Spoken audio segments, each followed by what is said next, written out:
രാവിലെ എണീറ്റിട്ട് ട്രാവൽ ചെയ്യാൻ ഇഷ്ടപ്പെടുന്നവരാരെങ്കിലും ഉണ്ടോ നമ്മുടെ കൂട്ടത്തിൽ? ബസ്സിൻ്റെ സൈഡ് സീറ്റൊക്കെ കിട്ടുകയാണെങ്കിൽ ആഹാ പൊളി. ഒരു നല്ല മെലഡി ആയിട്ടുള്ള ഒരു സോങ്ങും കൂടി ഉണ്ടെങ്കിൽ പിന്നെ വേറെ ഒന്നും വേണ്ട. പിന്നെ ഒരു മഴ കൂടി ഉണ്ടെങ്കിൽ ഒന്നുകൂടെ പൊളിച്ചേനെ. ഇപ്പം ഞങ്ങൾ ഇന്ന് പോകുന്നത് രാവിലെ പുലർച്ചെ ഒരു 5:30 ആ സമയത്ത് എണീറ്റിട്ടാട്ടോ പോകുന്നത്. രാവിലെ നേരത്തെ എണീക്കേണ്ട ഒരു ബുദ്ധിമുട്ടേ ഉള്ളൂ. എണീറ്റ് കിട്ടിയാൽ പിന്നെ എല്ലാം ഓക്കെ ആയിട്ടോ. പിന്നെ രസമാണ്. അൻഷു ആമി നല്ല ഉറക്കത്തിലാണ്. അവരെ രാവിലെ എണീപ്പിച്ച് കുളിപ്പിച്ച് അത് കഴിഞ്ഞ് നേരെ പിന്നെ ഉറങ്ങാൻ തുടങ്ങിയതാണ്. പിന്നെ ഡിസ്റ്റർബ് ചെയ്തില്ല. അധികം മേക്കപ്പോ കാര്യങ്ങളോ ഒന്നും ചെയ്യാൻ നിന്നില്ല. വെറുതെ എന്തിനാ നമ്മളൊരു ദൂരയാത്ര പോകുന്ന സമയത്ത് അവരെ എന്തിനാ മുഷിപ്പിക്കുന്നതെന്ന് വിചാരിച്ച്.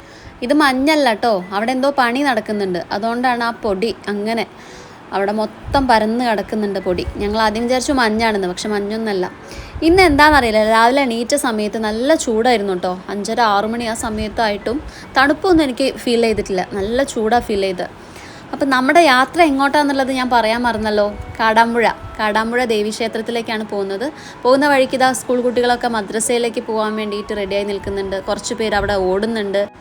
ഉദയസൂര്യനാണെങ്കിൽ നമ്മളെങ്ങോട്ടാണ് പോകുന്നതെന്ന് അറിയാഞ്ഞിട്ട് നമ്മളെ ഫോളോ ചെയ്തുകൊണ്ടേ ഇരിക്കുന്നുണ്ട്. അങ്ങനെയൊന്നും ഞങ്ങൾ പിടിതരില്ല മകനെ. ഉദിച്ചു വരുന്ന സൂര്യനെയാണോ അല്ലെങ്കിൽ അസ്തമിക്കാൻ നിൽക്കുന്ന സൂര്യനെയാണോ, ഏതാ നിങ്ങൾക്ക് ഇഷ്ടം? എന്തായാലും രണ്ടും എനിക്കിഷ്ടാട്ടോ. ആ ചുവപ്പിൽ കുളിച്ച് നിൽക്കുന്നത്. സാഹിത്യം വല്ലതും അറിയെങ്കിൽ നിങ്ങളോട് ഇത് സൂര്യനെക്കുറിച്ച് വല്ലതും ഇങ്ങനെ തട്ടിവിടായിരുന്നു സാഹിത്യത്തിൽ. പക്ഷെ സാഹിത്യം അത്ര വശമില്ല. അപ്പോൾ നമ്മളിതാ പോയി എടരിക്കോട് എത്താറായേ. ഞങ്ങൾ നടത്തുന്ന ഓരോ യാത്രയും പെട്ടെന്ന് തട്ടിക്കൂട്ടി ഉണ്ടാക്കുന്നതാട്ടോ. അത് ചായ കുടിക്കുന്ന സമയത്തോ അല്ലെങ്കിൽ ചോറുണ്ണുന്ന സമയത്തോ അല്ലെങ്കിൽ കുളിക്കുന്ന സമയത്തോ പെട്ടെന്നൊക്കെ ഇങ്ങനെ ഓർമ്മ വരും.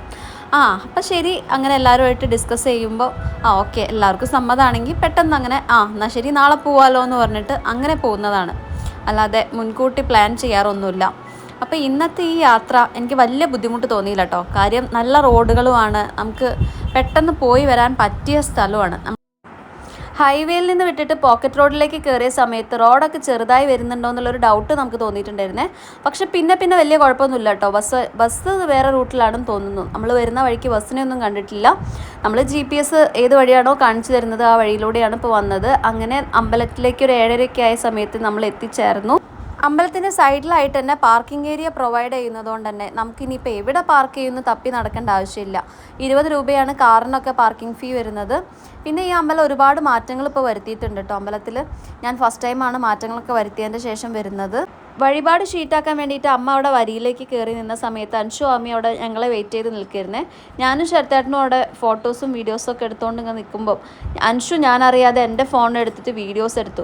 പിന്നെ ഞാൻ നോക്കുന്ന സമയത്താണ് ഈ വീഡിയോ കണ്ടത്. എന്തായാലും അൻഷു രഹസ്യമായിട്ട് എടുത്തത് എനിക്ക് പിന്നീട് ഉപകാരമായി.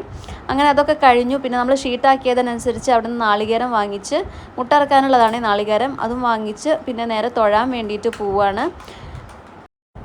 അവിടുന്ന് ആ പരിപാടിയൊക്കെ കഴിഞ്ഞ് താഴേക്ക് ഇറങ്ങിയ സമയത്ത് അവിടെ മുട്ട ഇറക്കാൻ വേണ്ടിയിട്ട് കുറച്ച് പേര് നിൽക്കുന്നത് കണ്ടു. ഞങ്ങളും ആ വരിയിലേക്ക് പോയി നിന്നു.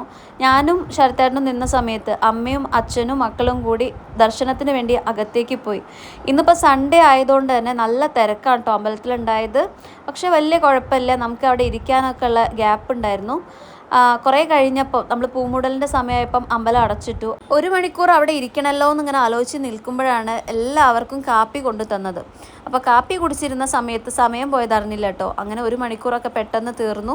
പിന്നെ നമ്മളിതാ മുട്ടറക്കാൻ വേണ്ടി പിന്നെയും വരി നിന്നു. അതൊക്കെ കഴിഞ്ഞ് മുട്ടറുത്തു, ഉള്ളിലൊക്കെ തൊഴുതു കഴിഞ്ഞു. പിന്നെ പുറത്തേക്ക് ഇറങ്ങി ഇനി പ്രസാദം വാങ്ങിച്ച് തൊടാം. ആരാധനയ്ക്ക് വിഗ്രഹമില്ലാത്ത ക്ഷേത്രം, അതാണ് ഇവിടുത്തെ പ്രത്യേകത. കിരാത പാർവതി പ്രതിഷ്ഠയാണ് ഇവിടെ സങ്കല്പം. അപ്പോൾ എല്ലാ ദോഷങ്ങളും ദുരിതങ്ങളൊക്കെ മാറാനായിട്ട് മുട്ടർക്കലും അതുപോലെ ആഗ്രഹ സാഫല്യത്തിനായിട്ട് പൂമുടലും നടക്കാറുണ്ട്.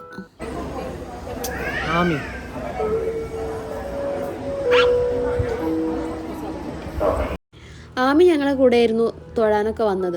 അതുകൊണ്ട് തന്നെ ആമി ഇടയ്ക്കിടയ്ക്ക് പറഞ്ഞുകൊണ്ടിരിക്കുന്നുണ്ട് അമ്മയെ വിശക്കുന്നുണ്ടെന്ന്. എന്നാൽ അൻഷു അച്ഛൻ്റെയും അമ്മേൻ്റെയും കൂടെ ആയതുകൊണ്ട് തന്നെ അച്ഛൻ കൊണ്ടുപോയിട്ട് അൻഷുവിന് അവിടുന്ന് ചായയൊക്കെ വാങ്ങിച്ചു കൊടുത്തു. മൂപ്പര വയറ് നിറഞ്ഞപ്പോൾ പിന്നെ ഫുള്ള് കളിയായിരുന്നു. അമ്പലക്കുളത്തിൽ നിന്നും പൈപ്പ് വഴി അങ്ങോട്ടേക്ക് വെള്ളം ഒഴുക്കി വിടുന്നുണ്ടായിരുന്നു. അൻഷു ആമിയും ആ വെള്ളം കണ്ടപ്പോൾ പിന്നെ അതിലായി കളി. ഒരേ വിഗ്രഹത്തിൽ തെക്കോട്ട് ദർശനമായിട്ട് നരസിംഹമൂർത്തിനെയും അതുപോലെ വടക്കോട്ട് ദർശനമായിട്ട് സുദർശനമൂർത്തിനെയും ശ്രീകോവിലിൻ്റെ മുന്നിൽ ഉയർന്നു കാണുന്ന തറയിൽ പ്രതിഷ്ഠിച്ചിട്ടുണ്ട്. ഭഗവതീൻ്റെ ഉഗ്രത കുറയ്ക്കാൻ വേണ്ടിയിട്ടാണ് ഇങ്ങനെ ചെയ്തത് എന്നാണ് സങ്കല്പമുള്ളത്. അപ്പം കാടാമ്പുഴ ദേവീൻ്റെ ഒപ്പം അദൃശ്യ സാന്നിധ്യമായിട്ട് ഗണപതിയുടെയും സുബ്രഹ്മണ്യൻ്റെയും സങ്കല്പങ്ങളും ഉണ്ട്. പ്രസാദം കിട്ടിക്കഴിഞ്ഞാൽ പിന്നെ അമ്പലത്തിൽ നിന്ന് അത് കഴിച്ചു തീർക്കൂട്ടോ. അത് വീട്ടിലേക്ക് എത്തുന്നവരെ ക്ഷമിച്ചിരിക്കാനുള്ള ക്ഷമയൊന്നും എൻ്റെ മക്കൾക്കില്ല. അൻഷും അച്ഛനും അമ്പലത്തിൻ്റെ മുന്നിലുള്ള ഹോട്ടലിൽ വന്നിട്ട് ഭക്ഷണം കഴിച്ച സമയത്ത് അവർ നല്ല ഭക്ഷണമാണെന്ന് പറഞ്ഞ സ്ഥിതിക്ക് ഞങ്ങളും ഇവിടെ തന്നെ കയറാമെന്ന് വിചാരിച്ചു. ആമിക്ക് ത്രിമധുരം കിട്ടിയതുകൊണ്ട് പിന്നെ ഫുഡ് കഴിക്കേണ്ട വിചാരമൊന്നുമില്ല കേട്ടോ. അങ്ങനെ പിന്നെ ഞാൻ ഓർഡർ ചെയ്തത് പൂരിയായിരുന്നു. എങ്ങനെയുണ്ട്? ഭാര്യൻ്റെ പൂരി അടിച്ചു മാറ്റുന്ന ഭർത്താവ്.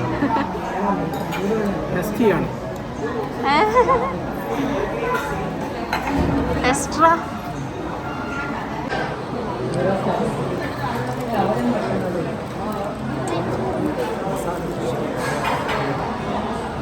മദാലസ.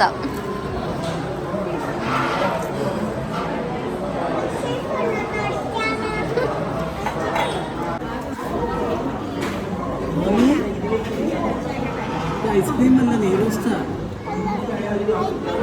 ഐസ്ക്രീമാ?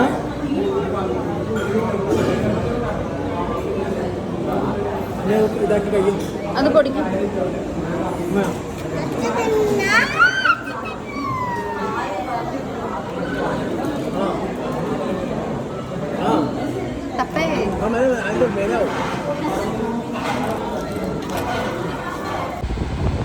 അപ്പോൾ ഫ്രണ്ട്സ്, ഞങ്ങളിതാ കാടാമ്പുഴയൊക്കെ പോയി കഴിഞ്ഞു. അപ്പം നന്നായിട്ട് തൊഴാൻ പറ്റി. മുട്ടിറക്കുന്നവിടെ ചെറിയ തിരക്കുണ്ടായിരുന്നു, പക്ഷെ കുഴപ്പമില്ല, നമ്മളെല്ലാം നന്നായിട്ട് തൊഴാനൊക്കെ പറ്റി. ഇനി നേരെ വീട്ടിലേക്കാണ് പോകുന്നത് അല്ലേ? ഇന്ന് പൂമൂടലുണ്ടായിരുന്നു. പൂമൂടല് എല്ലാ ദിവസവും ഉണ്ടാവോ?